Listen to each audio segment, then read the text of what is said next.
अवांजी समातुन ताईं radio voice of Sindh London.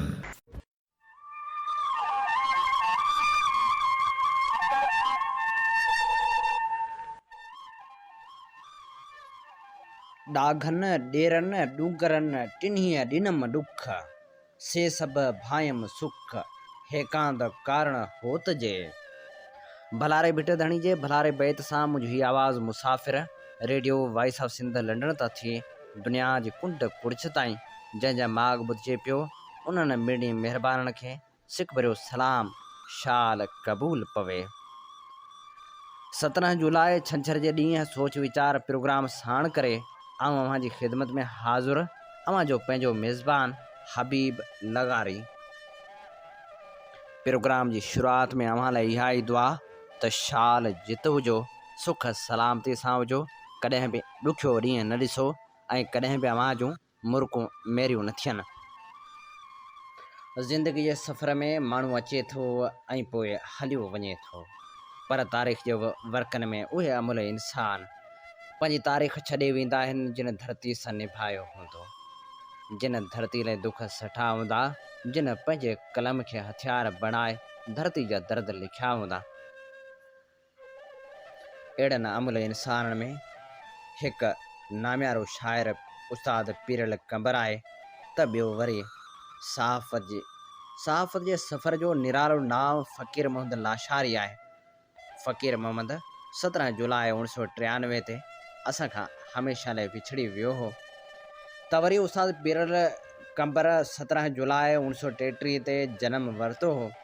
अॼु प्रोग्राम में ॿिन्ही शख़्सियतनि खे भेटा पेश कंदासीं, उन सां गॾोगॾु ॿियो मवाद बि शामिल हूंदो ऐं प्रोग्राम जो हिसो हूंदो तारीख़ी नावल पढ़ाॾो सोई सॾ। सभ खां पहिरियां नाम्यारे सहाफ़ी फ़कीर मोहम्मद लाशारी खे भेटा पेश कयूं था। अव्हां खे ॿुधाईंदा हलूं त फ़कीर मोहम्मद लाशारी जे वालिद जो नालो मोहम्मद हसन लाशारी हो। हुन 4 सितंबर 1951 ते लाड़काणे ज़िले जे तालुके वारह जे क़दीम ॻोठ गाजी ख्वावड़ में जनम वरितो। प्राइमरी तालीम पंहिंजे अबाणे ॻोठ मां ऐं मैट्रिक वारह हाई स्कूल मां 1968 में पास कयाई। हूअ ॻोठ जो वाहिद माण्हू हो जेको 1968 में बि अंग्रेज़ी अख़बार घुराए पढ़ंदो हो। गवर्नमेंट कॉलेज लाड़काणे मां 1972 में BA पास करे सिंध यूनिवर्सिटी मां MA इकनॉमिक्स में 1974 धारे कयाई ऐं लाड़काणे मां हुन 1979 में LLB पास कई। शुरुआत में हू उस्ताद थियो, पर सियासत में गहरी दिलचस्पी हुजण करे मुदलिल बहस कंदो हो। कुझु वक़्तु हुन अख़बारनि लाइ वारह मां रिपोर्टिंग कई, पोइ उतां ई सहाफ़ती लॾे में लाॻापा शुरू थियसि। शुरू में हुन सियासत ॾांहुं लाड़ो कयो ऐं डॉक्टर अरबाब ख्वावड़ सां गॾिजी कम कयाई ऐं पोइ हू लिखण जी तरफ़ आयो ऐं पोइ सहाफ़त जो निरालो नाम थी उभरियो। फ़कीर मोहम्मद लाशारी खे भेटाऊं आछींदे नुसरत लाशारी लिखियो, गुज़िरियल केतिरनि कलाकनि खां कोशिशि पई करियां त निंड अची वञे, पर निंड जहिड़ी नाज़ुक शइ भला अंदर में हलंदड़ तूफ़ान हूंदे किथां ईंदी। के ॾींहं, के महीना ऐं के साल एॾा त ज़ालिम हूंदा आहिनि जहिड़ो शायदि हिटलर जहिड़ो ज़ुल्म बि उन जे अॻियां मासूम लॻंदो आहे। अहिड़ो ज़ालिम जहिड़ो 17 जुलाई जो ॾींहुं 1993 जे सिज सां उभरियो हो ऐं शाम थींदे थींदे ऊंदा ई राति छॾे वियो हो। हिकु हांव ॾारींदड़ ख़बर सां त फ़कीर मोहम्मद लाशारी जो गुजर ख़ान वटि कार हादिसो हो। हाणे हू असां में नाहे रहियो। उहा हिकिड़ी ख़बर न हुई, पर अहिड़े हसीन माण्हू जो जवान मौत हुयो जंहिं उहा ख़बर पढ़ी या ॿुधी उनजो अंदरि अधु थी पियो। छेह छिजी पिया। हू पंहिंजे ज़िंदा दिलि टहिकनि जियां ख़ूबसूरत हुयो, पर कंहिं संस अंदर में झाती पाए ॾिठो हो त हू केतिरो हसीन इंसान हो। शायदि कॾहिं बि न, ऐं को बि अहिड़ो न हो जंहिं संस अंदरि वेठल मासूम मुल्क वारे ॿार खे माण्हुनि खे इंसान सम्झी उनखे अहमियत ॾेई धरती सां, आवाम सां, मिटी सां, पलाल सां, सिंज झंग सां इश्क कयो ऐं उन इश्क जो हक़ बि अदा कयो। खेसि मोहबत जे बदिले को बि माल दौलत न पियो खपे, सिर्फ़ु हूअ मोट में साॻे प्यार जो तलबगार हुयो। फ़कीर मोहम्मद लाशारी हिकु शख़्स न, पर हिकु तहरीक जो नालो आहे जंहिं सदाई जंग विढ़ी उन्हनि मज़लूमनि जी जिन जो को बि दाद फ़रियाद करण वारो न हुयो, पोइ उहे हुक्मरान टोला हुजनि या वरी पंहिंजे दर जा ज़ालिम वॾेरा हुजनि। पासो सदाई उन्हनि जो खंयो जिन जी दांह वरनाइण वारा कनी बंद पियल हुया। अखियूं त हुयूं पर ॾिसण न पियूं। उते कलम खां तलवार जो कमु हिकु साफ़ी वरितो, उहो साफ़ी जंहिंखे को वॾेरो पीर मीर ख़रीद बि न पियो करे सघे। शायदि उन करे ई संस विछोड़े खां पोइ असांखे बाबा जी जेका बैंक स्टेटमेंट पोस्ट में मिली उन में मौजूदु बैलेंस फ़क़्ति 2500 हुयो। पर माण्हुनि जे मोहबतनि जा ख़ज़ाना भरियल हुआ ऐं अॼु बि भरियल आहिनि। शायदि संस मक़सदु बि उहो ई हुयो त मोहबतूं मेड़जनि जेके सभिनी खां वॾी दौलत आहे। सावणी जी मुंद आहे, वरी अची संघारनि जी सारंग सार लधी आहे। जहिड़ा गहरा कारा बादल कर खणी वसण जा वेस पिया कनि, मन जी मौसम बि छुड़ाली आहे। सूर आहे जेको संदूं ई नथो करे। वरी उहो सावण जो वसकारो यादि अची वियो जॾहिं असां स्कूल मां मोटंदे स्कूल वेन वारे असांखे घर खां घणो परे लाहे हलियो वियो हो। असां चारे भाउ भेनर एॾे तेज़ मींहं में किरंदा थाबड़ंदा जॾहिं घर जे वेझो पहुतासीं त ॾिठोसीं त अमां ऐं बाबा पंध घरां निकिरी पिया। मूं पहिरियों भेरो बाबा ऐं अमां खे असां लाइ एॾो परेशान ॾिठो। मींहं बि अहिड़ो जो अॼु न पवां त कॾहिं पवां। यादगिरियुनि जा वर्क वराइजनि था त शायदि मुंहिंजे शौर जी शुरूआति उतां थी हुजे। गाजी ख्वाबड़ वारे घर में जॾहिं असीं पंहिंजे ॾाॾे मोहम्मद हसन, चाचे गुलाम मुस्तफ़ा, गुलाम मुर्तज़ा ऐं सचल सां गॾु रहंदा हुआसीं ऐं बाबा कराची मां जंहिं ॾींहुं अचिणो हूंदो हो उन ॾींहुं अमां असांखे नवां कपिड़ा पाराए ईअं तयारु कंदी हुई ॼण त ईद हुजे। ऐं असां उन महिल पाण खे ॾाढो मोतबर सम्झंदा हुआसीं। पंहिंजनि सोटनि मासातनि खे ख़ुशि थी ॿुधाईंदा हुआसीं त बाबा अॼु कराची मां थो अचे। लय मां असांजो हलणी मटिजी वेंदो हो। अमां जे चहिरे ते मुर्क ॾिसी आऊं ॾाढी ख़ुशि थींदी हुयसि। हिकु भेरो बाबा आयो त अमां खे मूं बाबा सां विढ़ंदे ॾिठो। उहा ॻाल्हि मुंहिंजी निढे सम्झ खां ॿाहिरि हुई। जॾहिं बाबा हलियो वियो वापसि कराची त मूं अमां खां पुछो त तूं छो पए विढ़ी बाबा सां। अमां चयो पए असांजो भाउ ज़फ़र बीमार आहे। मां चाहियां थी त कराची हली तव्हांजे बाबा सां रहूं ऐं उनजो इलाज बि करायूं। अमां जी ॻाल्हि त सही हुई। पोइ बाबा छो न पियो मञे। वरी बाबा जल्दी ॻोठु मोटी आयो। हुन भेरे अमां असां ॿारनि खे वठी उन ॾींहुं असांजे नाने जे घर हली वई जॾहिं बाबा ॻोठु आयो। बाबा जो असांखे घर में न ॾिठो त ॾाढो परेशान थियो। अमां जी मासी खे मोकिलियाईं त वञी वठी अचो मुंहिंजे ॿारनि खे, पर अमां न आई। ॿिए ॾींहुं सुबुह जो बाबा वापसि पियो वियो। कंहिं अमां खे अची ॿुधायो। उन महिल अमां डोड़ंदी पंहिंजे वॾे दर ते अची बीठी। मां बि अमां जो दामन झले बीठी हुयसि। अमां जे अखियुनि में ॻोढ़नि जा नार ॾिसी आउं बि रोई पई हुयसि। असां ॿिन्हिनि मां बाबा अखि न कढी वापसि अची मूंखे भाकुर पाए एॾो रुना अमां बि हिकु अखर न ॻाल्हायो। बाबा बसि एतिरो चयो त हफ़्ते खां पोइ मां तव्हांखे वठणु ईंदुसि, तयारु रहिजो। उहो माण्हू जेको पल बि परे न रही सघे उनखे अमां खां रुठे अॼु 19 साल थी विया आहिनि। अमां जेका बाबा जी मोहबत खे इबादत सम्झी असां औलाद जो साथ ॾिनो आहे, खेसि फ़रिश्ता बि सलाम कंदा।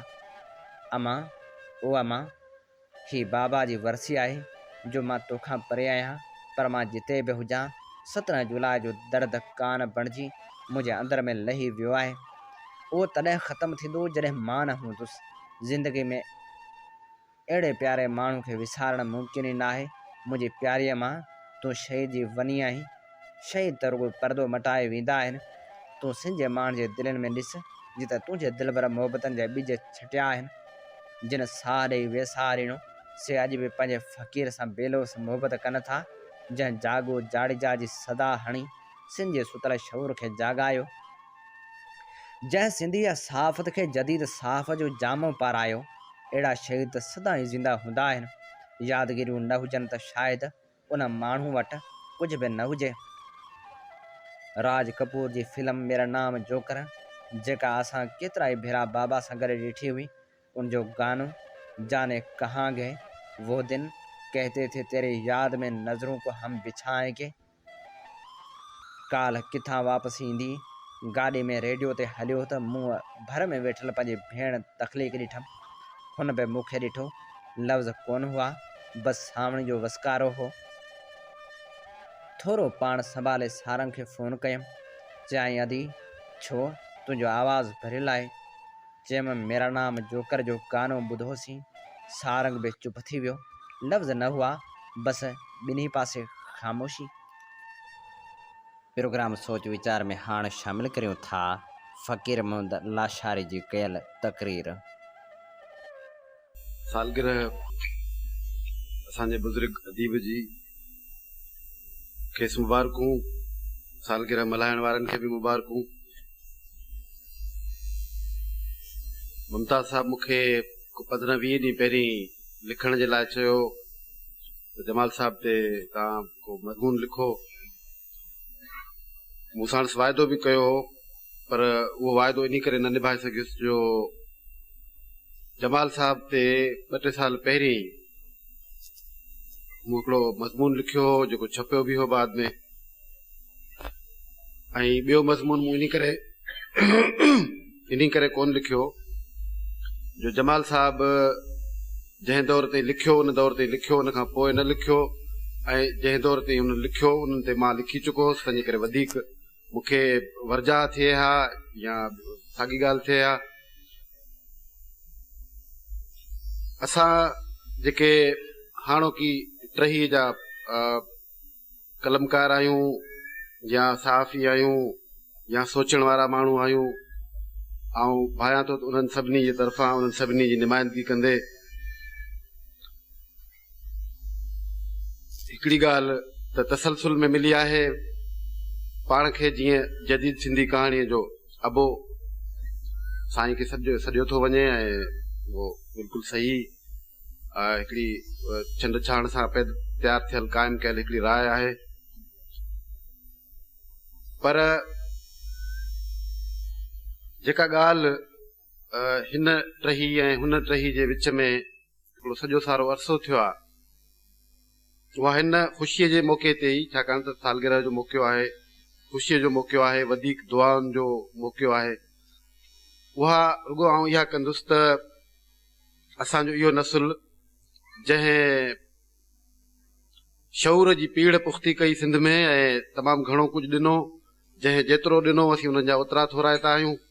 तारीख़ हुननि जी ओतिरी थोराइती रहंदी, सिंध जो मुस्तक़बिल हुननि जो ओतिरो थोराइतो रहंदो। जंहिं जेके 4 कणा ॾिना सभु तमामु ज़बरदस्त ॻाल्हि आहे, भली ॻाल्हि आहे, ख़ुशि थियण जी ॻाल्हि आहे। पर हिकिड़ी शिकायत बिल्कुलु ईअं जीअं ताज शराई साहब चयो त जमाल साहब जे अंदर में हिकिड़ो एजिटेशन करण वारो माण्हू बि हो, ऐं इंटेलेक्चुअल साइड ते तख़लीक़ी तरफ़ ते उहो साॻियो एजिटेशन असांखे कहाणियुनि जे फॉर्म में मिले थो। पोइ उहो एजिटेशन जेको हिकिड़े दौर ताईं हले थो, उहो वधीक चैनलाइज़ थी, का वधीक शकिल वठी ऐं जारी छो नथो रहे, इहो असांजो सुवालु आहे। ऐं न रुॻो उन पीढ़ी खां सुवालु आहे जेका पीढ़ी हिकिड़ी हद ताईं पाण खे डिसकंटिन्यू करे वेठी, जंहिंमें साईं मां इहा ॻाल्हि रुॻो इन करे कई त उन में साईं अचे थो, हुन जा पंहिंजा कारण त ज़रूरु मौजूदु आहिनि, वज़ाहतूं बि पंहिंजे लेखे मौजूदु आहिनि, पर हिकिड़ो तसलसुल खपे। जिदोजहद जो समर जेका अॼु थी ऐं पोइ असीं उन विच में सॼो अरसो ख़ाली हुजे ऐं ज़ाती लॻापन ते ऐं ॿियनि मोहबतुनि ते ऐं जेके तबियती नेकियूं, तबियती चङायूं ऐं भलायूं आहिनि, उन्हनि ते असीं मां बि नथो भायां त के क़ौमी ज़िमेदारियुनि जा बुनियाद रखी ऐं उन किसे खे अॻिते वधाए सघिजे थो। जमाल साहब जो इहो कॉन्ट्रीब्यूशन, इहो एजिटेशन जेको शुरू थियो, उहो बाद में छो डिसकंटिन्यू छो थियो, इहो बहरहाल सवाल आहे मुंहिंजो। जॾहिं साईं अचनि त उन ते ॻाल्हाइनि। ऐं इहा ॻाल्हि न रुॻो उन पीढ़ी सां आहे, पर जेका पीढ़ी अचे थी, जेका कमु करे थी, उन्हनि सभिनी ते बि लागू थिए थी।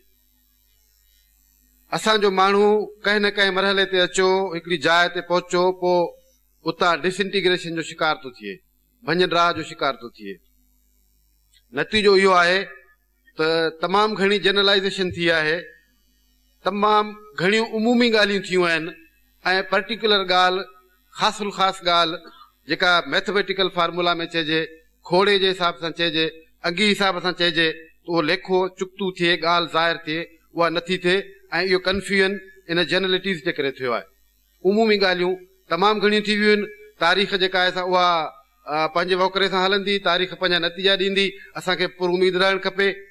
इहे उमूमी ॻाल्हियूं आहिनि ऐं इहा ॻाल्हि सिंध में इन करे हिन वक़्तु हुरे थी जो हिकिड़ो माण्हू आयो, उन तकरीर अची कई, चई त असीं पाकिस्तान खे ॾिसूं था त उर्दू जा अदीब मसलियत खां कमु वठनि त उन्हनि जे लाइ वरी बि ॻाल्हि गुंजाइश हुननि जे मुआशिरे में आहे, ऐं पंजाब जा अदीब, पंजाबी अदीब जेकॾहिं मसलियतुनि खां कमु वठनि त उन्हनि जे लाइ बि गुंजाइश आहे, छाकाणि त हुननि जे मुआशिरे में वरी बि ख़ुशहाली या ॿिया अहिड़ा काफ़ी मामला आहिनि। पर सिंधी अदीब मसलियत खां या मौक़े परस्ती खां या सुस्तीअ खां या विकामजण खां अहिड़ी का बि हरकत कंदो त सिंधी मुआशिरे में उहा सह पई कान्हे का। तंहिंजे करे हिकिड़ो किरदारु बिल्कुलु मुख़्तलिफ़ आहे सिंध जे दानिश्वर जो, सिंध जे अदीब जो, ऐं उहो किरदारु छो थो ईअं सुस्तीअ जो शिकार छो थो थिए। मुंहिंजूं साईं सां तमामु घणियूं हुजतूं आहिनि, ऐं इंतिहाई शागिर्द पाण खे सम्झो आहे साईं जो, ऐं मुख़्तसिर तरीन ॻाल्हियूं कचहरियूं थियूं आहिनि पंहिंजे विच में, तॾहिं बि लॻंदो ईअं आहे त तमामु घणी अंडरस्टैंडिंग आहे असांजी आहे। शायदि हुनजो हिकिड़ो कारण इहो बि हुजे त हिकिड़ी पुल साईं जे असांजे विच ते बदर आहे, ऐं साईं जमाल अबड़े खे सम्झण जे लाइ, हुनजा रिफ्लेक्शन्स ॾिसण जे लाइ बदर सां जेका गुफ़्तगू या पंहिंजाइप या वेझड़ाइप आहे उहो बि हिकिड़ी पंहिंजी ॻाल्हि आहे। पर आउं अर्ज़ु इहो कंदुसि त जेका बि घड़ी, जेको बि साह आहे सो अञा वधीक सजायो थिए, ऐं उहो एजिटेशनल जमाल अबड़ो भले हिकिड़े गंभीर ऐं ॿिए कंहिं मामले में कंहिं हिसाब सां, पर उहो वरी बि असांजे साम्हूं ऐं पंहिंजे पोरे सां, पंहिंजे तख़लीक़ सां अचणु खपे। हुनखे जेते जेकॾहिं पंहिंजूं के कमज़ोरियूं तबियती या ॿियूं के आहिनि त उन्हनि जे ख़िलाफ़ बि जहिड़े ऐं पाण खां पाण ॿाहिरि निकिरी अचे, ऐं असीं हुनजी आजा करण जे लाइ वरी बि बीठा हूंदासीं। महिरबानी। ही असां भेटा पेश करे रहिया हुआसीं नाम्यारे साफ़ी फ़कीर मोहम्मद लाशारी खे। प्रोग्राम सोच वीचार अमी ॿुधी रहिया आहियो ऐं आउं अव्हांजो मेज़बान आहियां हबीब लगारी। अमी ॿुधी रहिया आहियो radio voice of Sindh London. Radio voice of Sindh London ऐं voice of Sindh television Sindh जे तर्जमान वारो किरदारु अदा करे रहिया आहिनि। 24 कलाक नशर थींदड़ हिननि क़ौमी इदारनि खे अव्हांजे साथ सहकार जी ज़रूरत आहे। अचो माली सहायता करियो, सहकार करियो ऐं असां सां हमक़दम बणिजो। अॼु नाम्यारे शाइर उस्ताद पीरल कंबर जी सालगिरह पिणु आहे। सालगिरह जे मौक़े ते खेसि भेटाऊं आछींदे संस तारुफ़ शामिल कयूं था, जेको असां चूंड कयो आहे अव्हां लाइ सिंधियाना इनसाइक्लोपीडिया मां। उस्ताद पीरल कंबर 17 जुलाई 1933 ते बुठे लॻ मुबारक कलहोड़ो तालको मीरो ख़ान में इमाम बख्श सुमरो जे घर जनमु वरितो। संस छठी जो नालो पीर मोहम्मद सुमरो रखियो वियो। पाण प्राइमरी उस्ताद हूंदे सिंधी तालीम खे फ़िरोग ॾियण लाइ जदोजहद करे केतिरा ई ज़हीन शागिर्द पैदा कया आहिनि। हूअ स्कूली ऐं शाइरी जे शागिर्दनि जे विच में अक्सर करे मुक़ाबला कराए खेनि पंहिंजे ज़ाती पैसनि मां पोज़ीशन हासिल कंदड़ शागिर्दनि खे इनाम ॾींदो हो। हुन शाइरी जी शुरूआत 1950 में कई। गज़ल, गीत, वाई, हमद, नात ऐं चौसिटो समेत हर सनफ़ ते तिब आज़माई कयाई। 1950 में खेसि मजाज़ी इश्क पीर मोहम्मद मां पीरल कंबर बणाए छॾियो। संस शाइरी जो ॾांव अहिड़ो हो जो उन जी ॿीड़ी दुखाइण खां ख़तमु थियण ताईं को न को गज़ल, गीत, काफ़ी, वाई या चौसिटो तयारु करे वठंदो हो। उन में शाइरी जो समुंड समायल हो। संस शाइरी जे लफ़्ज़ लफ़्ज़ ऐं सिट सिट में साह भरियल आहे ऐं शाइरी में बुलंद ख़्याली तमामु घणी आहे। उस्ताद पीरल कंबर जी शाइरी जो तइदाद जझे मिक़दार में मौजूदु आहे, जेको 43 सनफ़नि ते मुश्तमिल आहे। उस्ताद पीरल कंबर 5 ॿोलियुनि में शाइरी कई, जिन में सिंधी, सिरैकी, उर्दू, फ़ारसी ऐं अंग्रेज़ी शामिल आहे। उस्ताद पीरल कंबर 1978 में पैगम्बरी पेशे खां रिटायर थी करे कंबर शहर खे अलविदा चई पंहिंजे वालिद भाउ समेत शहदाद कोट में मुस्तक़िल रिहाइश इख्तियार कई। उस्ताद पंहिंजी हयाती में शहदाद कोट में बज़्म पीरल कंबर जो बुनियादु विधो, जंहिंमें कंबर शहदाद कोट ऐं लाड़काणे समेत परे परे खां नौजवान शाइरी जी सिख्या वठण ईंदा हुआ। जंहिंजे नतीजे में अॼु ताईं पूरी सिंध में उस्ताद पीरल कंबर जा शागिर्द पंहिंजो नकोर लिखड़ियुनि वसीले शाइरी जे मैदान में पाण मञाए रहिया आहिनि। उस्ताद पीरल कंबर जा सिंधी फिल्मनि में बि काफ़ी गीत ॻाया विया आहिनि, जिन में हारी, पराई ज़मीन, सोढा पुट सिंध जा, मिठड़ा शाल मिलन, गैर जो सुवाल ऐं सोरठ फिल्मूं शामिल आहिनि।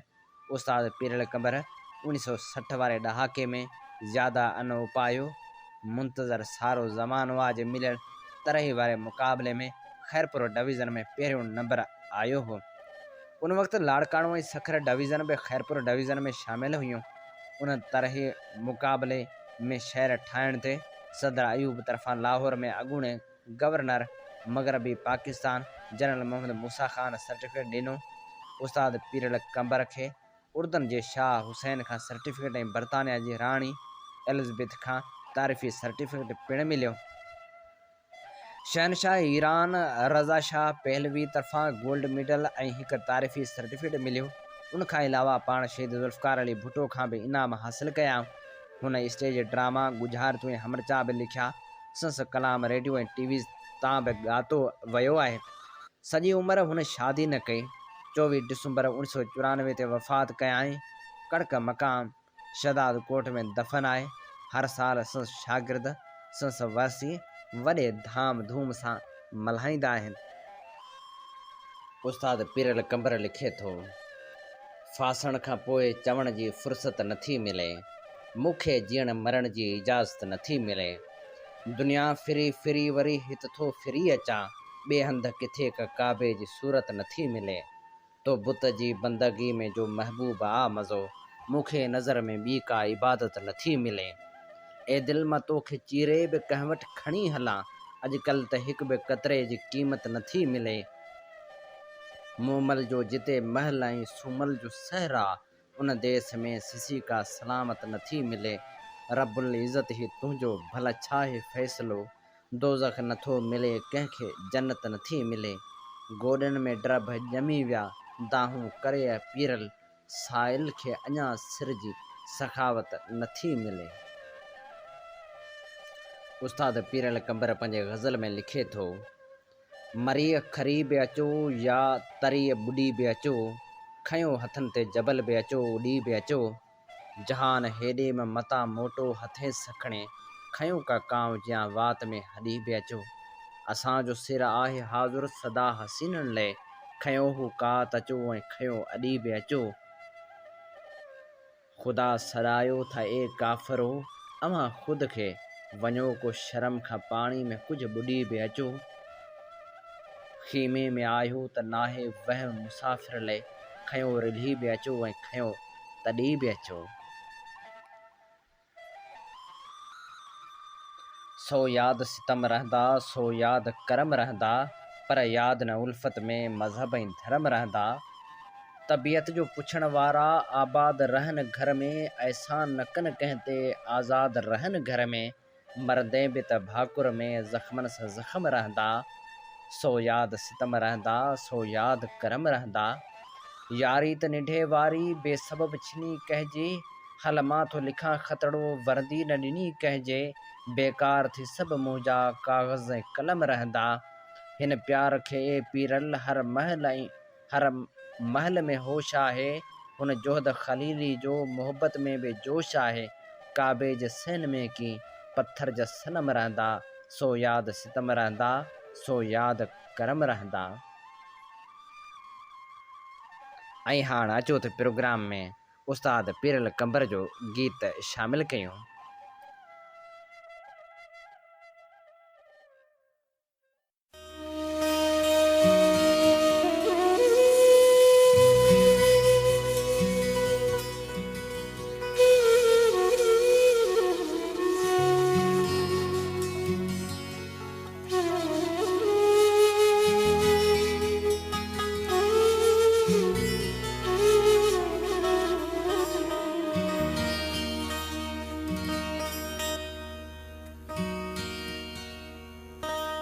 कदर को न दिल जो पियो दिल जे पत्थर खे, असां काबो समझो असां काबो समझो हो दिल बरज दरखे कदुर कोन दिल जो पियो दिल जे पत्थर खे कदुर कोन दिल जो पियो दिल जे पत्थर खे असां काबो समझो असां काबो समझो वो दिल बरज दरखे कदुर कोन दिल जो पियो दिल जे पत्थर खे कदुर कोन दिल जो पियो दिल जे पत्थर खे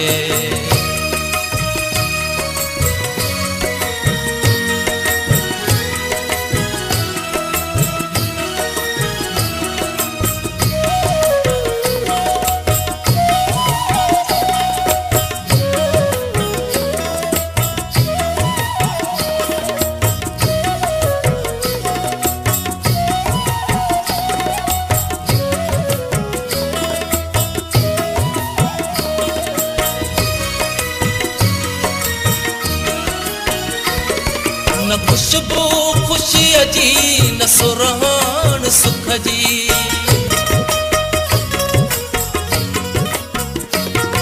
न खुशबू खुशी जी न सुरहान सुख जी रुगो घरु गमन जो रुगो डात दुख जी रुगो घरु गमन जो रुगो डात दुख जी छजे पोए दिजे छो न अहड़े गुज़र के छजे पोए दिजे छो न अहड़े गुज़र के असां काबो समझो असां काबो समझो वो दिल बरज कर के कदर कोन दिल जो तो दिल जे पत्थर के कदर कोन दिल जो तो दिल जे पत्थर के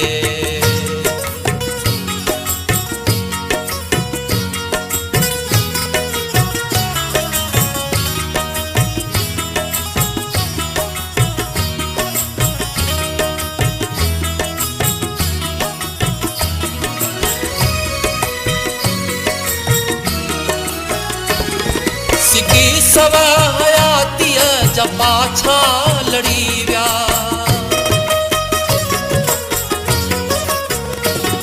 सिकी सवा हयातीअ जा पाछा लड़ी विया रहल चार घोड़ा बिगड़ंदे गड़ी विया रहल चार घोड़ा बिगड़ंदे गड़ी विया अञा कोन आयो नज़र तू नज़र खे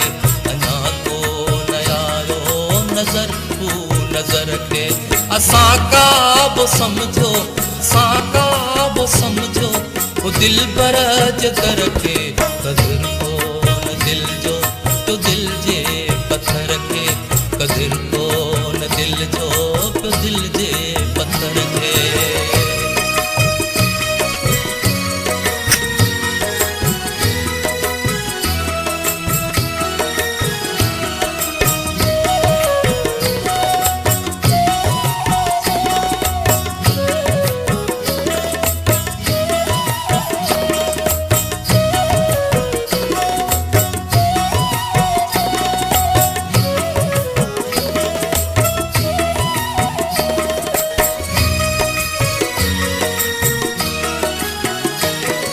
कंदे ताव पीरल दाद थींदो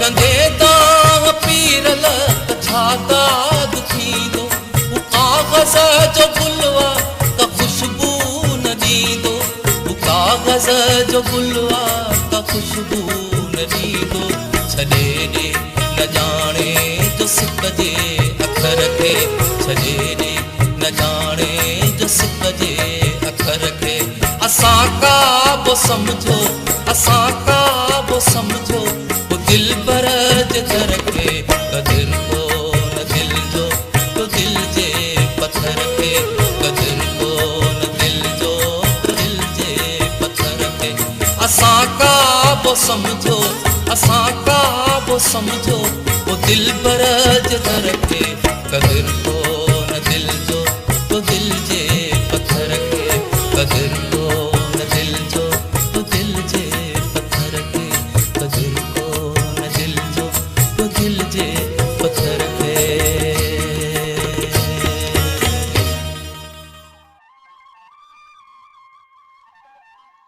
ख़ूबसूरत गीत ही ॿुधी रहिया हुआ। हिन गीत जो शाइर हो नाम्यारो शाइर उस्ताद Piral Kambar. Radio voice of Sindh London तां प्रोग्राम पेश कयो पियो वञे सोच वीचार साण जो मेज़बान आहियां हबीब लगारी। जेकॾहिं अवी असांजे प्रोग्राम में शामिल थियण या कोई मवाद मोकिलणु चाहियो था, असांजो व्हाट्सअप नंबर आहे 0312 3245 303। जी हा, 03123245 जेकॾहिं अवी पाकिस्तान खां ॿाहिरि रहो था त पोइ पाकिस्तान जो कंट्री कोड मिलाइण न विसारिजो। अवी जेकॾहिं असांजा गुज़िरियल प्रोग्राम ॿुधणु चाहियो था त हींअर ई radio voice of Sindh London जे यूट्यूब चैनल ते वञी असांजा प्रोग्राम ॿुधी सघो था। हाणे ज़िक्र कयूं उन अदालती फ़ैसिले जो जेको सुप्रीम कोर्ट ॿुधायो आहे। सुप्रीम कोर्ट फ़ौजनि खे ज़मीन जी अलाटमेंट गैर क़ानूनी करार ॾेई छॾी आहे। जजनि खे बि अलाट कयल ज़मीन गैर क़ानूनी ॾिनी वई आहे। Supreme court federal government employees housing foundation तरफ़ां ज़मीन हासिल करण वारे मामले ते फ़ैसिलो ॿुधाईंदे इस्लामाबाद हाई कोर्ट जे फ़ैसिले ख़िलाफ़ अपीलूं मंज़ूर करे वरितियूं आहिनि। Federal government employees housing foundation Islamabad high court जे फ़ैसिले जे ख़िलाफ़ अपीलूं दाख़िल करायूं हुयूं। Islamabad high court federal employees housing foundation खे ज़मीन हासिल करण जो इख्तियार ख़तमु कयो वियो आहे। अदालत में मुख़्तसर फ़ैसिलो जस्टिस मशीर आलम ॿुधायो।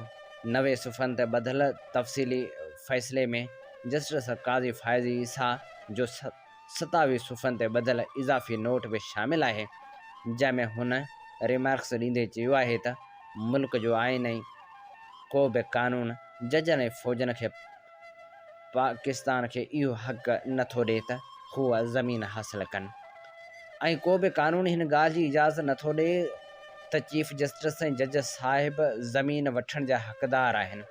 हुन पंहिंजे इज़ाफ़ी नोट में वधीक लिखियो आहे त हुकूमत जो जज साहिबनि खे प्लाट ॾियण ऐं उन्हनि खे नवाज़ण जोॻो अमल आहे।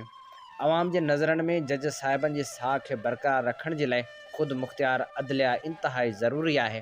हुन चयो आहे त ज़मीन हासिल करण जा 3 शर्त आहिनि। पहिरियों शर्त ज़मीन अवामी मक़सद लाइ हासिल कई वञे। ॿियो शर्त ज़मीन हासिल करण जो तरीक़ेकार क़ानूनी हुजणु घुरिजे। टियों शर्त इहो बि आहे त क़ानून में ज़मीन हासिल करण लाइ मुआवज़ो ॾियणु घुरिजे। हुन चयो आहे त जेसिताईं अवामी फ़लाह जे लाइ ज़मीन हासिल करण जो सुवालु आहे त हिते आइन ख़ामोश आहे। मयारी रहणी कहणी बुनियादी ज़रूरतनि में शामिल आहे। अवामी मक़सद लाइ हाउसिंग स्कीम ठाहे सघिजे थी। जेकॾहिं ज़मीन मालिक मुआवज़े मां मुतमइन न हुजनि त उहे लाॻापियल फोरम सां राब्ते जो हक़ रखनि था। को बि वकील या सरकारी मुलाज़िम हिकु प्लाट खां वधीक प्लाट वठण जो हक़दार नाहे। जस्टिस काज़ी फ़ाइज़ ईसा वधीक चयो आहे त कंहिं बि मख़सूस क़ानून खे शामिल करण बदिरां वज़ीर आज़म समेत को बि पंहिंजे सवाबदीदी इख्तियार इस्तेमालु करे कंहिंखे प्लाट नथो ॾेई सघे। घटि आमदनी वारा सरकारी मुलाज़िम ऐं जूनियर ऑफिसर घटि क़ीमत ते प्लाट वठी सघनि, उन्हनि लाइ प्लाट दस्तियाब हुजणु घुरिजनि। बहरी ऐं हवाई फ़ौज या उन जे मातहत का बि फोर्स रिहायशी ज़रई या कमर्शियल ज़मीन वठण जो हक़ नथी रखे। हुन पंहिंजे इज़ाफ़ी नोट्स में जनरल ग्रेसी ऐं अयूब ख़ान जो वाक़ियो बि तहरीर कंदे लिखियो आहे त जॾहिं जनरल ग्रेसी पाकिस्तानी फ़ौज जी कमान करे रहियो हो त अयूब ख़ान प्लाट लाइ दरख़्वास्त ॾिनी हुई। उन वक़्त जे army chief general Gracey Ayub Khan खे प्लाट ॾियण खां इनकार कयो हो। हिकु बरतानवी ऑफिसर उन मुल्क जी ज़मीन खे उन धरती जे सपूत खां बचायो। इहा ॻाल्हि केॾी न हैरान कंदड़ आहे। जस्टिस काज़ी फ़ाइज़ ईसा मूजिबि शुजा नवाज़ पंहिंजी किताब में लिखियो त फ़ौज ऐं सिविल ब्यूरोक्रेसी में हिक खां वधीक प्लाटनि जो कल्चर आम आहे। गुज़रंदड़ वक़्त सां गॾु फ़ौज में अहिड़ी सूरत हार्ट डील्स खे क़ाबिल क़बूल बणायो वियो। हुन लिखियो त आइन तहत सरकारी सिविल ऐं फ़ौजी मुलाज़िमनि हिकु जेतिरी हैसियत रखनि था। सिविल सर्वेंट्स 60 साल, हाई कोर्ट जा चीफ जस्टिस 62 साल जी उमिरि में रिटायर हूंदा आहिनि, जॾहिं त सुप्रीम कोर्ट जे चीफ जस्टिस ऐं जज साहिबनि जी रिटायरमेंट जी उमिरि 65 साल आहे। जस्टिस फ़ाइज़ ईसा इज़ाफ़ी नोट में लिखियो आहे त जेकॾहिं जजनि वटि रहण लाइ जॻह नाहे त उन्हनि खे ज़िंदगी गुज़ारण लाइ माक़ूल पेंशन ॾिनी वञे थी। माली साल 2020-21 लाइ पेंशन जी मद में 4 खरब 17 अरब रुपया मुख़्तस कया विया। 1 खरब 11 अरब रुपया सरकारी मुलाज़िमनि जी पेंशन लाइ मख़सूस कया विया, जॾहिं त 3 खरब 59 अरब रुपयनि खां वधीक जी रक़म पाक फ़ौज जे रिटायर ऑफिसरनि ऐं एहलकारनि लाइ रखी वई। इज़ाफ़ी नोट में चयो वियो आहे त पेंशन जी मद में अदा थींदड़ रक़म सिविलियन हुकूमत हलाइण जे ख़र्चनि जे लॻभॻि आहे। हुकूमत ॿाहिरि मुल्कनि सां कर्ज़ वठी खसारो वधाए रही आहे।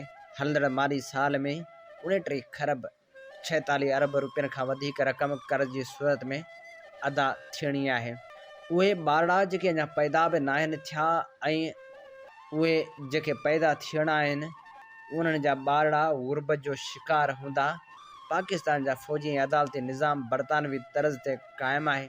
इज़ाफ़ी नोट में वधीक लिखियो वियो आहे त बेशितर तक़रीबन पाकिस्तानियुनि खे बुनियादी रिहाइश जी सहूलियत मुयसरु न आहे।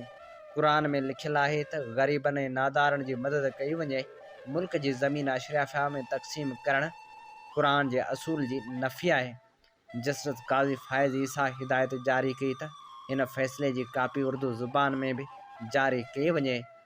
हुन पंहिंजो इज़ाफ़ी नोट पेमेरा खे उमाणे TV चैनल ते नशर करण जी बि हिदायत कई आहे। अव्हांखे ॿुधाईंदा हलूं त हीअ 12 जुलाई 2021 ते जारी कयल फ़ैसिलो आहे। ऐं हाणे हिकिड़ी उन ख़बर जो ज़िक्र बि कंदा हलूं जेका अख़बारनि वसीले असांजे नज़रनि मां गुज़री।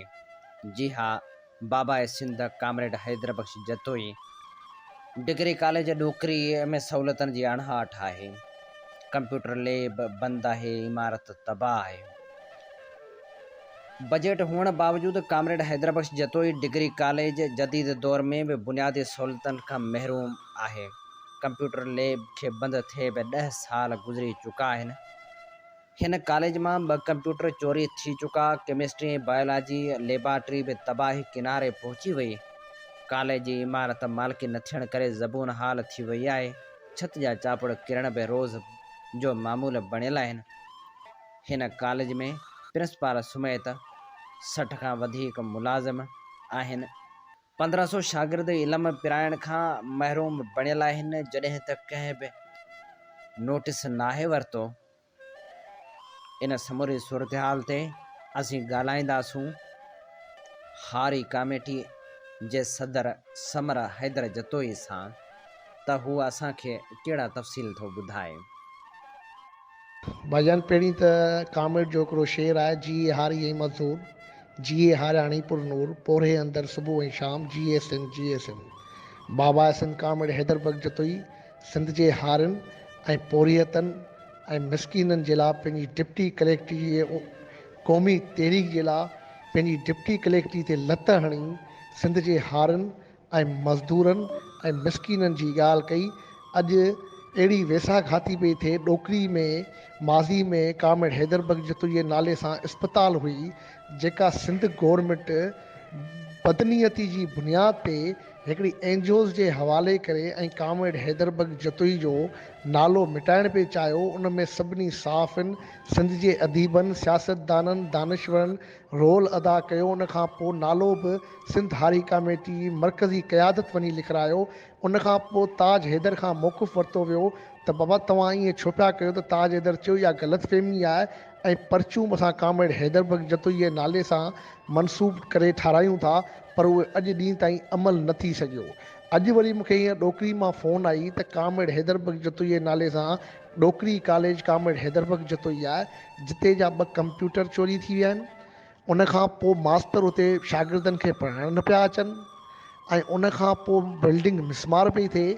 असां इहो सम्झूं था त जेके बि सिंध जा क़ौमी विरसा आहिनि, मोहन जे दड़े खां वठी लैला जा आतण ताईं ऐं जेके बि क़ौमी विरसा जेके बि बचाइण खपनि पंहिंजी नसलुनि जे लाइ, हिकिड़े तरफ़ त पीपुल्स पार्टी सिंध जूं ज़मीनूं धारनि जे हवाले पई करे, ॿिए तरफ़ क़ौमी विरसनि खे मिसमार पई कराए।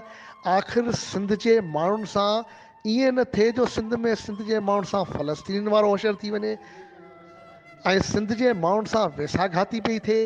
हिकिड़े तरफ़ पीपुल्स पार्टी गवर्नमेंट नौकरियूं खपाए पई सिंध जे माण्हुनि सां, ॻाल्हि त जमहूरियत जी थी करे, ॻाल्हि त जमहूरियत जी पई करे ऐं वॾा वॾा दावा पई करे ऐं ही क़ौमी विरसनि सां मज़ाक़ पई थिए।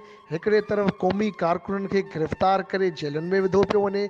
छा सिंध जी ज़मीनुनि जा वारिस सिंध जा हारी आहिनि, पोरीअ न आहिनि? जेके मक़ामी माण्हू हुते रहनि था, हुकूमत खे ईअं त खपे आहे लीज़ त हिननि खे ॾियणु खपे आहे माण्हुनि खे, पर बजाए उहे धारनि खे लीज़ूं करे ॾेई माना सिंध में हिकिड़ो नयो इसराइल क़ाइमु कयो पियो वञे। आख़िर आसिफ अली ज़रदारी ऐं उन जा कमदार जेके रखिया अथई पंहिंजा MPA ऐं मिनिस्टर जेके उन जा कमदार आहिनि, हिकिड़े तरफ़ त सिंध जूं ज़मीनूं इहे धारनि जे हवाले पियूं थियनि जेके CPEC जूं आहिनि, ॿिए तरफ़ वरी हिननि हिकिड़ा नाम नियाद पंहिंजा वॾेरा ऐं गुंडा पैदा करे छॾिया आहिनि जेके सिंध जे ग़रीब हारनि जो पाणी रोके ऐं उन्हनि जी ज़मीनुनि ते कब्ज़ो करण थी चाहे। असां हिननि खे ॿुधाइण था चाहियूं त बाबा सिंध जे क़ौमी विरसनि खे बचायो वञे, न त ईद खां पोइ सिंध हारी कमेटी इन लाइ सिंध में वॾी तहरीक हलाईंदी, वॾी हलचल हलाईंदी।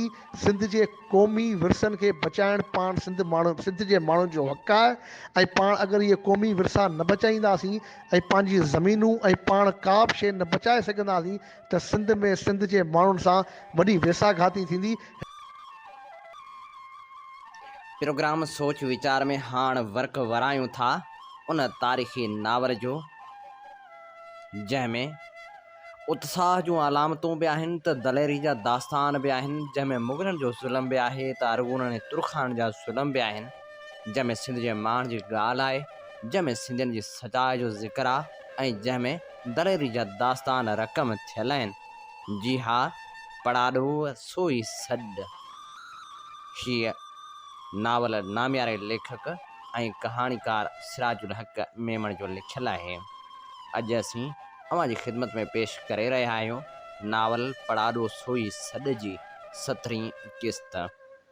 सोढो का घड़ी चुप रहियो, पोइ ख़त पढ़ी मुग़लनि ते नज़र विझंदे चयाईं, शहनशाह हिंद खे ख़ान आज़म नवाब मुजाहिद ख़ान खे सभिनी सिंधियुनि तरफ़ां सलामनि बाद मालूम थिए त अवल त सिंधियुनि ज़ालमनि ख़िलाफ़ बग़ावत कई आहे, जंहिंसां मुग़ल हुकूमत जो को वास्तो कोन्हे।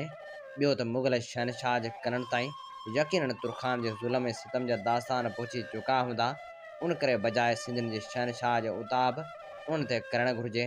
ऐं टियों त सिंधी कंहिं बि धारे उहो तुर्खान हुजे या मुग़ल जी अतात क़बूल करण खां सिर ॾियणु वधीक पसंदि कंदा। आख़िरी लफ़्ज़ चवंदे सोढे जे अखियुनि में अजीब शोखी भरिजी आई ऐं संसर लफ़्ज़नि में हिकु अजीब कुड़ाण भरिजी आई। मुग़लनि जे मुंहं ते कावड़ जो रंग अचणु लॻो।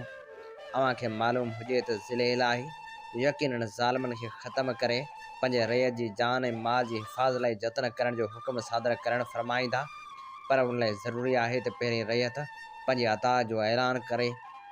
मुग़ल ॼण सोढे जी ॻाल्हि न सम्झंदे चयो, सिंधी कंहिं बि धारे जी अतायत हरगिज़ न कंदा।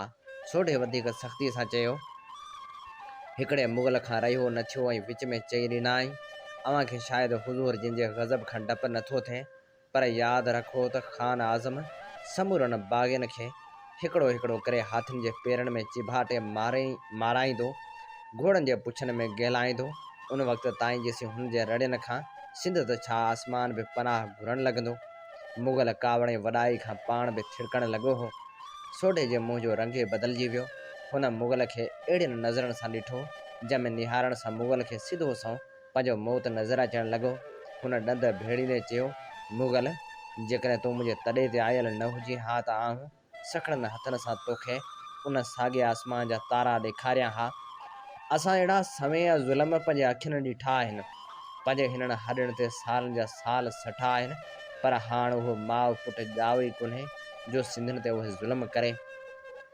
वञो उथो हितां ऐं वञी पंहिंजे ख़ान दौरान खे सलाम ॾियो ऐं खेसि चओ त शहनशाह खे इहो न्यापो मोकिले त सिंध जी सरज़मीन हुनजे पीउ खे पनाह ॾिनी, जंहिंजो नमक ख़ुदि सरहत में शामिल आहे। जंहिं धरती संस पहिरियों साह खेसि बख़्श कयो हो, सा सिंध वक़्त चढ़ते संस मुक़ाबले करण खां कान केॿाईंदी। असीं सिंधी शहनशाह ऐं वॾी सियासत मां न ॼाणूं, पर जेकॾहिं कंहिं बि खणी उहो अकबर छो न हुजे सिंध खे मेरी अख सां निहारियो त उहो शख़्स पंहिंजो ॿई अखियूं वञाए वेंदो। हाणे उथो वञो। मुग़ल उन्हनि लफ़्ज़नि जी कुड़ाण खे महसूसु कंदे जख खाईंदो ॾंद करटींदो रहियो। मुंहुं वेढ़ियल मुग़ल जे अखियुनि में हिकु अजीब अहसासु ओतिजी आयो, जंहिंखे को बि सम्झी न सघियो। हुन उथंदे वक़्तु धीरज सां चयो, आउं आख़िरी दफ़ो अव्हांखे चवणु घुरां थो त अकबरी फ़ौज सां झेड़ण मौत खे सॾु करिणो आहे। जेकॾहिं अव्हीं ज़ले इलाही जे अता जो कसम खणो त ख़ान आज़म कोशिशि कंदो त मिर्ज़ा बाक़ी जा ज़ुल्म बंदि थियनि ऐं हुकूमत ज़ले इलाही जे क़ानून मुताबिक़ हले, उन जी माना त अव्हांजो ज़ले इलाही मिर्ज़ा बाक़ी खे सिंध मथां क़ाइमु रखणु घुरे थो ऐं हू चाहे थो त असीं हिकु तरफ़ मिर्ज़ा बाक़ी खे सिंध खे ताराज करणु ॾियूं ऐं ॿिए तरफ़ मुग़लनि जो घटि बि पंहिंजे ॻिची में विझूं ऐं सिंधनि ॾन अलॻि भरींदा रहूं। जेसीं असांजी सीसीअ में साह आहे तेसीं असीं तुर्खान सां जंग जोटींदासीं। उन में अकबर त छा, सॼी सिंध हुन जी पुठिभराई करे त असीं सॼी दुनिया सां वेहण खां कोन मुड़ंदासीं। सोढे मुलाक़ात ख़तमु कंदे चयो। मुग़ल ॿाहिरि निकिरी आया। कुझु वक़्तु हू टेई ॿाहिरि बीही पाण में सुस कंदा रहिया। घड़ी खां पोइ मुंहुं वेढ़ियल मुग़ल ॿिन खे उते ई बीहण लाइ चई पाण वरी अंदरि हलियो आयो। सोढे हुनखे अंदरि ईंदो ॾिसी चयो, हाणे वरी छा आहे? मुग़ल को बि जवाबु ॾिनो। हिकु टिक सोढे जे मुंहं में निहारींदो रहियो। उन निगाह में अजीब प्यार ऐं पंहिंजाइप हुई। सोढो हुनजी उन घूर खे न सम्झंदे तिखाई मां कुझु चवण वारो हो त मुग़ल पंहिंजे कुलीअ जो फलांद छिके मुंहुं तां लाहे छॾियो। दादन तूं? हा दा आऊं आहियां दादन। ऐं दादन सोढे खे भाकुर पाइण लाइ अॻिते वधी आयो। सभु हैरत मां हिन मुग़ल खे ॾिसण लॻा, पर सोढे जे अखियुनि में प्यार बदिरां नफ़रत जो हिकु दरियाउ ॾिसी दादन उते ई ॼमी वियो। हीउ सोढो हुनजे भाउ सोढे खां ॿिरह मुख़्तलिफ़ हो। तूं दुश्मन जो पांधी आहीं दादन। सोढो वधीक कुझु चई न सघियो। हुन ईअं भायो ॼण त अखर हुनजी निड़ी में अटोड़जण लॻा हुआ। हुनजे दिलि ते ईअं थिए चाहियो त हिके धक सां पंहिंजे हिन भाउ खे पूरो करे छॾे, पर हिन वक़्तु हू संसि तॾे आयल महिमान हो ऐं महिमान ते हथ खणणु हुनजो मर्क न हो। दादन जी दिलि में चीर पवण लॻा। हुनखे पाण खां सॼी दुनिया खां बछां अचणु लॻी ऐं कॾहिं न रुअण वारो दादन ॼण रोई वेठो। अदा उहो वेण त न ॾींहुं, मुंहिंजो सिर सिंध तां सदके धणी लॻ, अहिड़ो वेण त न ॾींहुं। उहे लफ़्ज़ न ॼण वरलाप हुआ जे चोयारी में वेठल सभिनी ॿाण ते ॼण छिप बणिजी किरी पिया।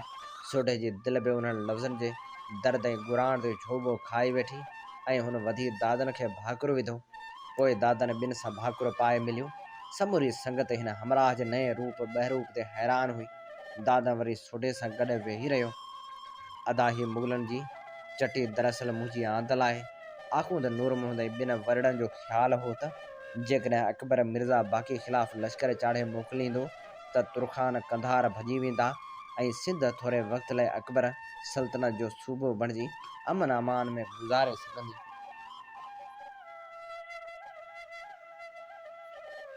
सो आऊं आगरे वञी उहो बंदोबस्तु करे आयुसि। दादन सोढे ॾांहुं निहारण बिना कंध हेठि करे चयो, आख़ूंद नूर मोहम्मद या ॿियनि खे कहिड़ो हक़ हो जो सिंध जा ईअं सौदा कंदा वतन?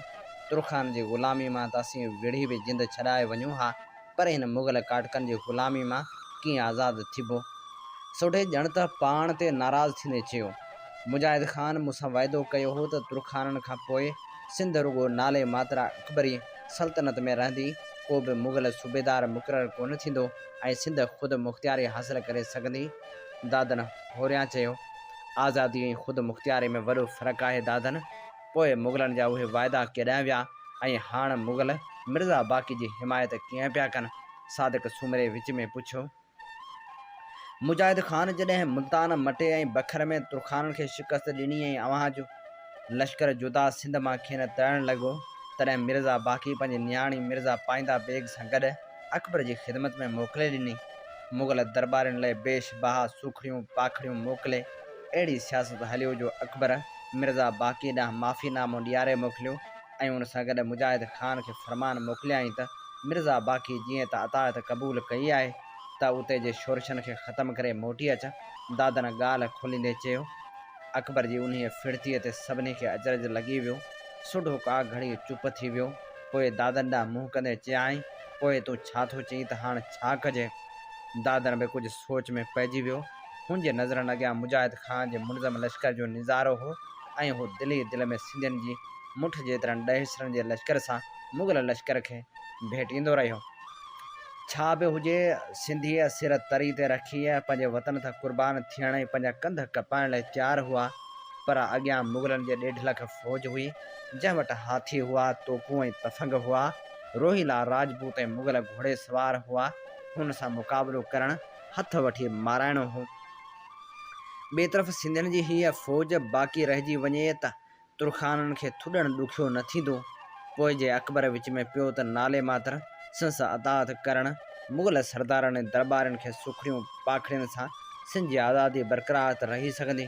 हुनखे इहा बि ख़बर हुई त मुग़लनि जे इशारे ते मिर्ज़ा जानी बेग बि पंहिंजी नई फ़ौज वठी अचण लाइ ठठे मां निकिरी चुको हो। हिन वक़्तु ॿिनि क़ुवतनि सां मुक़ाबिलो करणो हो। उन में सरासर छेहो ई छेहो। पर मुग़ल हिन लश्कर जे पेश पवण ऐं मिर्ज़ा बाक़ी खां पुछे बिना कॾहिं बि न वेंदा। मुजाहिद ख़ान खणी पाण हुनजो चवणु मञे बि, पर ॿियनि मुग़ल अमीरनि खे त अकबर जी ख़ुशनुदी वधीक प्यारी हुई। हू अञा उन सोच में ई हो त हिकिड़ो हमराह अंदरि लंघी आयो ऐं हरे हरे सोढे जे कन में का ॻाल्हि करे हटी बीही रहियो। सोढे जो मुंहुं टामणी हणी वियो। हुनजे अखियुनि में हमेशह वारी ॾिया मोटी आहे। सादिक सूमरे खां रहियो न थियो ऐं पुछी वेठो, सोढा कहिड़ी ख़बर?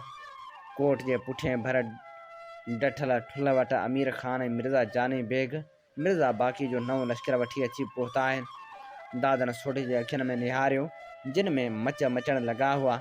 हूअ अहिड़ो रंग हो जंहिंखां दादन हमेशह डिॼंदो हो।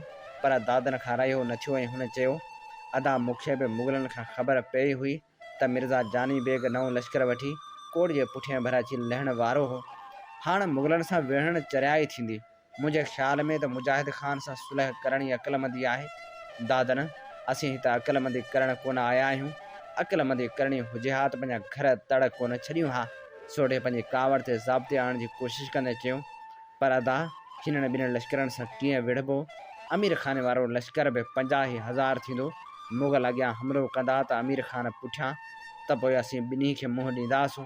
सोढे ॼण बहस ख़तमु करण लाइ चयो, पर पंहिंजी ताक़त बि त सारणु खपे। दादन जे वात मां निकिरी वियो।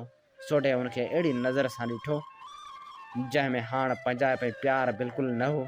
कुझु सोचींदे हुन चयो, दादन, तूं मुग़लनि जो नियापो खणी आयो हुएं। मुंहिंजो जवाबु छेड़ो शुरू थिए तंहिंखां अॻु खेनि पहुचाए त चङो। उहो वेण वरी बि दादन जी दिलि में वढ विझंदो वियो। सिंधियुनि जे विच में हुनजे सॻे भाउ हुनखे ॿिनि धारियो सम्झो। हुनखे बि हाणे कावड़ अची वई। सोढो पंहिंजी ॾाढ मुड़िसी सां हज़ारे सिंधियुनि खे कुहाए वेंदो। हुनखे उन्हनि हज़ारे कूदरनि जो ख़्यालु अची वियो जेके सिंध ऐं सोढे जे इशारे ते सिर घुरण लाइ तयारु हुआ। हुनजो हीअ भाउ रुॻो वेहण ॼाणे सियासत ऐं हिकमत अमली हिननि लाइ ॿिनि ओपरियूं ॻाल्हियूं हुयूं। पर हुन पाण त उन्हनि मामरनि खे सम्झो थे। पोइ कीअं उहे कूदर कुहाइण लाइ माठ करे वेहे। हुनखे धने जा लफ़्ज़ यादि अची विया त सोढो सिंधी सुर मां न कुहाए वेहे। हुन बि थोरो रंज थी चयो, अदा मूंखे पंहिंजे साह जी ॻणती कान्हे जो उहो वेण थो ॾेम तां वञी मुग़लनि वटि रसां। आउं त हिननि हज़ारे सिंधियुनि लाइ थो सोचां जिन खे रुॻो हींअर न आईंदे बि वेरनि सां विढ़णो आहे। वेहण खां सवाइ बराबरि चाढ़ो कोन्हे, पर अहिड़ी तरह विढ़जे जो वेहण मां कर मक़सद बि हासिलु थिए। ईअं ठलो विढ़ी रुॻो सोरियाई ॾेखारण त अजाई आहे। सॼी संगत खे हुनजे लफ़्ज़नि कुझु सोचण ते मजबूर करे विधो। कबूल मोहन दादन जो पासो खणंदे चयो, सोढा ॻाल्हि सोचण जहिड़ी त आहे। सोढे को बि जवाबु न ॾिनो। फ़क़्ति ॾुख जो हिकु पाछुलो हुनजे मुंहं ते लही आयो। दादन खां उहो दुख ॾिठो न थिए थियो ऐं हुन ॼण माफ़ी माफ़ी घुरंदे चयो, अदा आउं नंढो आहियां, पर आउं के साल मुग़लनि सां रहियो आहियां। हुन सां उथियो वेठो आहियां। मूंखे हुनजे वेढ़ण झुड़ण जंगियन करण दोखेबाज़ियुनि ऐं कमज़ोरियुनि जी मिड़ई थोरी घणी ॼाण आहे। जे मुंहिंजी सलाह वठो त 500 या 1000 खनि हमराह तयारु करे मुग़लनि ते अहिड़े नमूने हमिलो कजे जो मुग़ल ईअं सम्झनि त सिंधियुनि राताहो ॾिनो आहे। मुग़ल अहिड़ी हालत में तुर्खान जी मदद करण बदिरां पंहिंजा मोर्चा ऐं पंहिंजे बचाव जा हंध मज़बूत करण में लॻी वेंदा ऐं हुन विच में तुर्खान ते हमिलो करे मिर्ज़ा जानी बेग ऐं अमीर ख़ान खे अखोड़ण जी कोशिशि करियो त जीअं हू पुठियां ओचितो हमिलो न करे सघनि। तुर्खान जेकॾहिं मैदान छॾे भॼंदा त मुग़ल बि सिधो सौ वेहण खां गोथनात कंदा। मन तेसियाऊं मुजाहिद ख़ान खे सम्झाइण में कामयाबु थी पवां। सलाह सभिनी खे वणी, सोढे बि नहकार न कई। सादिक सुमरे ते कम रखियाऊं त मुग़लनि ते राता हिलाए हमराहनि खे तयारु करे। दादन सादिक सुमरे खे मुग़लनि जी समूरी छावनी ऐं लश्कर जी बीहट ऐं बनावट सम्झाए खेसि चयो त बजाए सिधे हमले करण जे निढियुनि निढियुनि टोलियुनि में विरहाइजी रसद खाने गाह जे दुरनि कढियनि ऐं असलह ख़ाननि खे बाहियूं ॾियनि। सादिक सुमरे खे ॻाल्हियूं सम्झाए दादन सोढे खां मोकिलाइण लाइ उथी बीठो। ॿई भाइर का घड़ी हिक ॿिए ॾांहुं ॾिसंदा रहिया ऐं पोइ ॿिन्ही जूं ॿाहूं हिक ॿिए ॾांहुं वधी आयूं।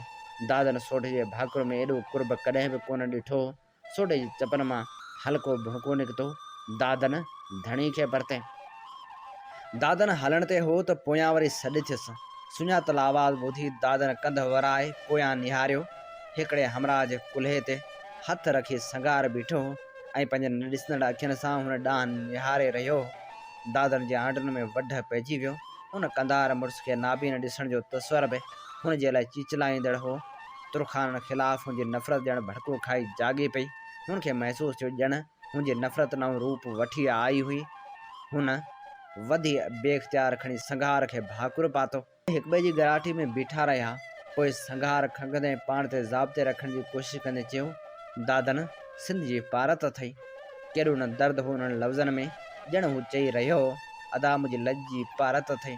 दादन जे दिलि में सुरको उभरी आयो ऐं हू कंध हेठि करे ॿाहिरि निकिरी आयो। मुग़ल एतिरो वक़्तु हुनखे वियल ॾिसी शशदर थियण लॻा हुआ। सुंहें टिनी जे अखियुनि ते वरी बि पटियूं ॿधी कोट जे दरवाज़े ते संदन अखियूं खोले घोड़ा संदन हवाले कया। दादन हिकिड़ो भेरो वरी पोयां निहारियो। संदन नज़रनि जे साम्हूं सिंध जो सतरंगो झंडो अजीब अंदाज़ सां फड़की रहियो। हुन दिली दिलि में नारो हंयो, जीए सिंध। राति निंड जी सहेली थी सरिजे, पर जिन्हनि नेणनि में सिंध वसे तिन में निंड किथे। सिंध पंहिंजी आज़ादी लाइ सवें रातियूं उजागा कढी जागी जागी पंहिंजे सूर वेरनि सूमरनि खे बि सुम्हणु न थिए ॾिनो। साणे जागे त सांगेड़नि खे निंडूं किथे। अहिड़े ई हिकु उजागियल रात जो जॾहिं सोढो फिटल ठुल जी तराई में लथो, तॾहिं संदन साथियुनि खे रुॻो इहो ख़्यालु हो त तुर्खान हुननि जे क़दमनि जे आवाज़ ते सुजाग न थी पवनि। उन घड़ी जो इंतज़ारु करणु लॻो जंहिं घड़ी ते सिंध जी हीअ निडाखरी धरती हुननि जे नारनि सां गूंजी वेंदी। ऐं पोइ जॾहिं उहा घड़ी आई ऐं सिंध जे 20 हज़ारनि ज़ुबाननि मां हिकु वक़्तु जीअं सिंध जो नारो बुलंद थियो, तॾहिं तुर्खान जा ॾेल ॾकी विया ऐं मिर्ज़ा जानी बेग छिरक भरे जागी पियो। हर तरफ़ रड़ियूं ऐं कूकूं हुयूं, सिंधी अची विया, सिंधी अची विया। चवंदा तुर्खान सिपाही हिकु पासे खां ॿिए पासे डोड़ण लॻा, पर किथां बि भॼण जी वाट न हुई। हर तरफ़ खां सिंधी सिंधी हुआ। उतर ॾखण ओभर ओलह सिंधी हुआ। मिर्ज़ा जानी बेग बदहवासी मां अमीर ख़ान जे तंबू में घिड़ी पियो ऐं ॼण रुअंदे चयाईं, अमीर ख़ान हाणे छा थींदो? अमीर ख़ान हिन डिॼणे तुर्खान खे को आथत ॾियण बदिरां ॿाहिरि निकिरी पंहिंजे माण्हुनि खे जाॻाइण ऐं मुनज़म करण में लॻी वियो। हुन जा मेंदार पंजनि लश्करनि खे गॾु करे सिफ़बंदी कराइण में लॻी विया। पर जेसीं समूरो लश्कर जागे पाण तयारु करे तेसीं सिंधियुनि जो घेरो तंग थियण लॻो। दाहुन ऐं कूकनि सां धरती कंबण लॻी। उन राड़ो राड़ हेकारी अमीर ख़ान जे लश्करनि जी हिमत टोड़े विधी ऐं पंहिंजनि मोहदारनि जी आथत ॾियारण जे बावजूदि हुननि मां केतिरा भॼी निकिरण लाइ उंध जो फ़ाइदो ॻोल्हण लॻा। पर भॼण जो समूरियूं राहूं सिंधियुनि जे कब्ज़े में हुयूं। अॻियां पोयां सिंधी हुआ। लाचार हू मोटी वरी अचे थे सिफ़न में बीठा। जीअं तीअं करे अमीर ख़ान कुझु जथाबंदी करे हिकु पासे खां हमले खे मुंहुं ॾियण लाइ अॻिते वधियो। अमीर ख़ान खे पंहिंजे सिर अॻियां वधंदो ॾिसी लश्करनि में कुझु हिमत मोटी आई हुई ऐं हू बि हाणे भॼण जूं वाहूं बंदि ॾिसी मुक़ाबले लाइ तयारु थियण लॻा। हुन जो अंदाज़ एतिरो हो जो अमीर ख़ान सोचणु लॻो त अञा बि जेकॾहिं तुर्खान ॼमी पेर खोड़े मुक़ाबिलो कनि त सिंधियुनि खे मुंहुं ॾियणु ॾुखियो कोन हो। ऐं उहो ई सोचे हू वाक़ा करे हुननि खे मुक़ाबले करण लाइ हिमथाईंदो रहियो। खेनि इनामनि इकरामनि जे लालचनि ॾियण ऐं मिर्ज़ा बाक़ी जे ग़ज़ब खां डिॼारण खां सवाइ हुननि जी गैरत खे ललकारींदो रहियो। ईअं थिए भाइयो ॼण अमीर ख़ान चरियो थी पियो हो जो हिकु पासे खां ॿिए पासे जनून जी हालत में रड़ियूं कंदो थिए वियो। पर ओचितो सिंधियुनि जो हिकु जथो हुन ॾांहुं काहींदो आयो ऐं अमीर ख़ान जेके ॾिठो त हुनजो साहु सुकाए छॾियो। उन जथे जे अॻियां हुनजो पग मटे यार सोढो पाण हो। अमीर ख़ान खे पंजनि टंगनि मां ताक़त निकिरंदे महसूसु थियणु लॻी। हुन घणो ई पाण खे ॾढ ॾियण जी कोशिशि कई त सोढे खेसि न मारण जो कसम खयो हो, पर डपु हुनजे समूरे बदन में थड़कणी विझी छॾी। सोढो छा आयो ॼण तुरखान जे सिफ़नि खे को दरिया पाईंदो थिए वियो। हुनजो भालो ईअं थिए कड़कियो ॼण तुरखान ते खिवण किरी थिए पई। हुनजी कुमीत अहिड़ा वरथे खाधा जो जिन तुरखान हुनखे ॾिसण जी थी कोशिशि कई तिन जूं अखियूं खेरियूं थियण लॻियूं। केतिरा तुरखान त हुनखे ॾिसण में अहिड़ा महू थिए विया जो हुननि खां विहणी विसरी थिए वियो। जॾहिं यादि आयनि तॾहिं सोढे या कंहिं ॿिए सिंधी जी कुहाड़ी संदन कंध किराए थिए वई। सोढे जी नज़र बि अमीर ख़ान ते ओचितो पई ऐं हुन कुमैद खे हल्को इशारो ॾिनो। कुमैद जॾहिं अमीर ख़ान जे वेझो पहुती तॾहिं अमीर ख़ान पहिरियों वार पंहिंजी ढाल ते रोकींदे रड़ करे चयो, सोढा ख़ान, तुंहिंजो त कसम सूंहं खयल आहे त मूं ते वार न कंदे। सिंध मथां अहिड़ा हज़ार सूंहं कसम कुर्बान, सोढे रड़ करे चयो ऐं संस भालो अमीर ख़ान जो निड़गट चीरे वियो। अमीर ख़ान खे किरंदो ॾिसी तुरखान में टाकोड़ा पइजी विया। हाणे विहण बदिरां हू पाण बचाइण जूं वाहूं ॻोल्हण लॻा। उहे राहूं ॻोल्हींदे हू किरंदा थिए विया। हुनजे रड़ियनि ऐं कूकनि खां आसमान में पड़ाॾा पवण लॻा। कंहिं संदन लश्कर में इहो हुल फैलाए छॾियो त मिर्ज़ा जानी बेग तंबुनि जे पुठियां वारी खाई मां भॼी वियो आहे ऐं उते सिंधी अञा न पहुता आहिनि। तुरखान सिर तां सांगो लाहे उन खाई ॾांहुं भॻा। उहो ई हिकिड़ो हंधु हो जंहिंखे बंदि करणु सिंधियुनि जे वस खां ॿाहिरि हो। तुरखान ॼण त अखियूं बंदि करे उन खाई में टिपंदा थिए विया। तुरखाननि खे किराईंदे सोढे जे हमराह जो ॿाहूं साणियूं थियण लॻियूं हुयूं ऐं पोइ जॾहिं प्रभा जो पहिरियों किरणो पूरब खां लिया पाइण लॻो तॾहिं सिंधियुनि वरी नारो हंयो, जीए सिंध। ईअं थिए भाइयों ॼण प्रभात वॻड़े में सॼी काइनात उन नारे जी वराणी में जीए सिंध जो नारो हणण लॻी हुई। उन वराणी खां पोइ ॼण माठ थी वई। माहौल में हिकु अजीब सकून छाइजी वियो। हज़ारे तुरखान जे लाशनि खे लताड़ींदे सोढो जॾहिं हुन खाई जे मुंहं ते पहुतो तॾहिं खाई जे तरे में हुनखे उन्हनि तुरखान जा मड़ नज़र आया जिन खाई ज़रिए टिपो ॾेई सिंधियुनि खां बचण जी वाट वरिती हुई। रसद खाने असलह खाने जो समूरो सामान लॾे हूअ वरी पुराणे ठल खां फिरी जॾहिं कोट में घिरिया तॾहिं सेवण जे समूरनि मस्जिदनि मां फजर जी बांग जो आलाप अचणु लॻो। सोढो कुमैद खे शहर विचां कढे वॾे बिरज ते चढ़ी आयो ऐं हुन जेके ॾिठो तंहिं संस दिलि ॿीणी करे विधी। मुग़लनि जे हज़ारे तंबुनि मां बाहि जूं ॼिभियूं निकिरी मथे उॾामण लॻियूं हुयूं। मुग़लनि जे रड़नि ऐं वाकनि जो गुमसान उभ फाइण लॻो हो। सोढे जे मुंहं ते मुर्क अची वई ऐं हू वरी हेठि लही आयो। हेठि अञा पहुतो ई मस्त सादिक सुमरो ऐं संस हमराह कोट जे दर खां अंदरि लंघे आया। सोढे अॻियां वधी सादिक सुमरे खे भाकुर पाए चयो, वाह जो कमु कयो अथई सादिक।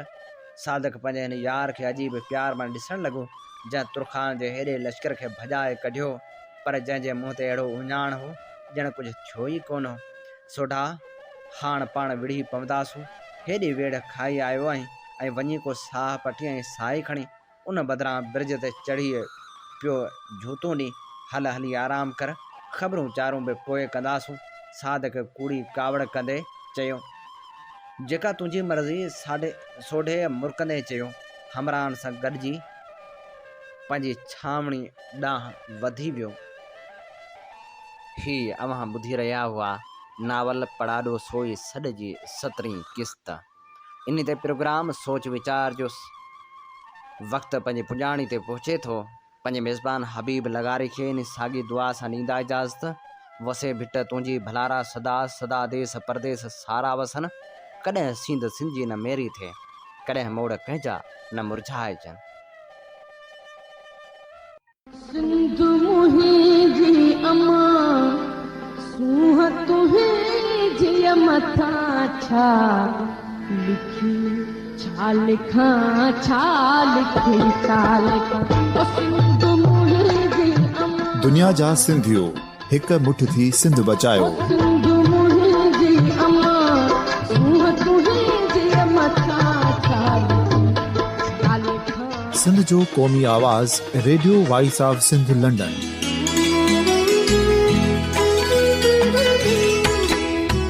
Radio voice of Sindh London पंहिंजी नशरियात में सिंध जी सियासत, समाज, इक़्तिसादियात, तारीख़, क़ौमी उमंगुनि ऐं अख़लाक़ियात मुतलिक़ सिंध जी हक़ीक़ी तर्जुमानी कंदे प्रोग्रामनि खे असराइतो बणाइण लाइ सिंध जे घण घुरनि ऐं धरतीअ सां प्यार कंदड़ अदीबनि, दानिश्वरनि, सहाफ़ियुनि, उस्तादनि, वकीलनि ऐं हर तबिके जे मानवारनि सजणनि खे सिंध में शऊरी इनकलाब लाइ सहकार जो सॾु ॾियूं था। अचो त गॾिजी सूफ़ियुनि ऐं संतनि वारी सिंध जो ओज हिकु मुठ थी वरी वापसि आणण वारे सफ़र जा साथारी बणिजऊं।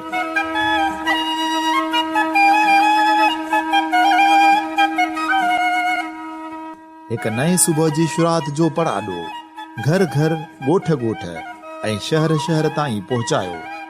शाल सिंध आबाद ऐं ख़ुशहाल थिए, सिंधी माण्हू सुखियो ऐं सताबो थिए।